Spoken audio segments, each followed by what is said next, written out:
मग आता शांतपणे मी काय सांगतोय ते ऐक. ह्या जाचातून मुक्त होऊन जाशील. मला सांग, घरात कधी प्रसन्न वाटतं रे? केर काढल्यावर. कारण केर काढल्यावर घरात लक्ष्मी वास करते अशी एक धारणा आहे. पण मग हाच कचरा जर तू साठवत नेलास, तर घरात दुर्गंधी पसरेल आणि मग काही दिवसात ह्याच दुर्गंधीने घरात रोगराई पसरू शकते. मग नको असलेला विचारांचा कचरा, तो मात्र तू नेहमी कळत-नकळत साठवत नेतोस, ज्याची मुळं तुझ्या मनात घट्ट घर करून बसतात आणि मानसिक स्वास्थ्य बिघडवतात. पण मग या विचारांना मानसन्मान कोण देतं रे? मला सांग ना, कोण देतं? तूच ना.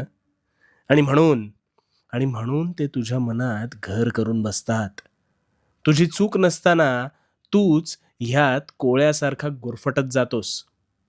आता यातून मार्ग